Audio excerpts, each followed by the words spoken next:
좋은 리더는 어떤 사람이냐면 절대 정답은 없습니다.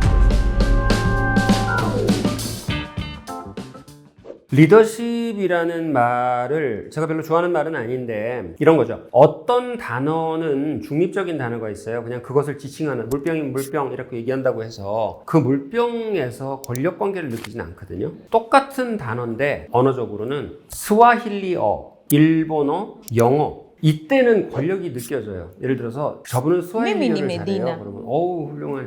저분은 일본어를 잘해요. 어우 뭐 일본 관계 일을 하나? 저분은 영어를 잘해요. 했을 때 한국 사회에서 영어를 잘해요에는 권력이 들어있어요. 반대로 뒤집어 보면 알아요. 저분은 스와힐리어를 못해요. 당연한 거예요. 저분 일본어 못해요. 거의 다 못하지 않나? 당신은 영어를 못해요. 그러면은 이분 상처받고 한동안 나한테 말 안 걸 거거든요. 그거 왜 그러냐? 영어라는 말에 권력이 들어있어요. 잘해야 된다는 가정이 거기 들어있거든요. 똑같아요. 저분은 리더십이 있어요. 는 뭐 좋은 얘기죠. 당신은 리더십이 없어요. 하면 상처를 받을까요? 안 받을까요? 받아요. 리더십이 없어도 돼요. 왜냐하면 전부 다 리더일 수 없잖아요. 그리고 당신이 대한민국의 대통령이 아니라고 해서 못난 사람이 아니잖아요. 리더십이라는 것을 정의를 하자면 저는 이렇게 정의해요.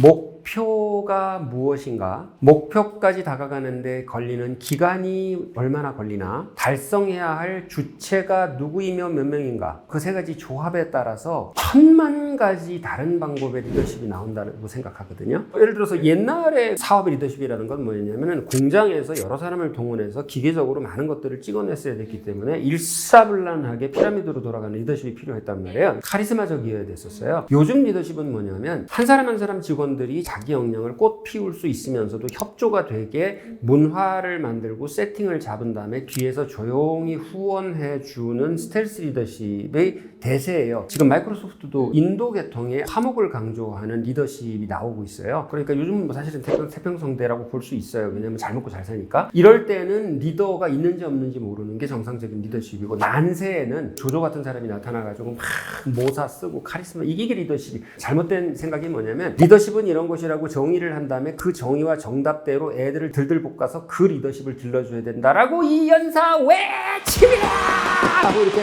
목청이 있어야 리더십.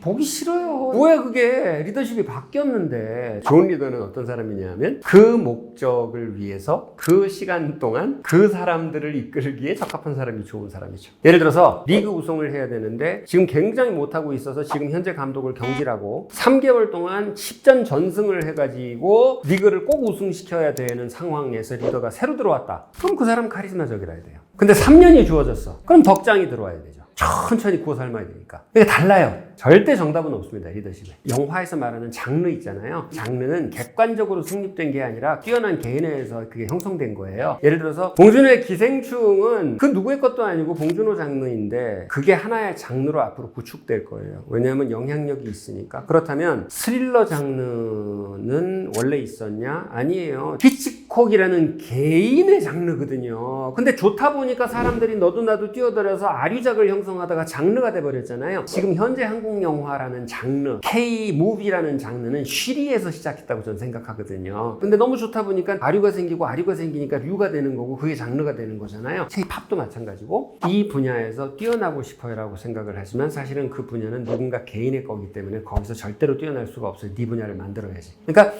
다 다르기 때문에 나한테 맞는 리더십을 찾아가는 여정을 떠나시기를 바랍니다.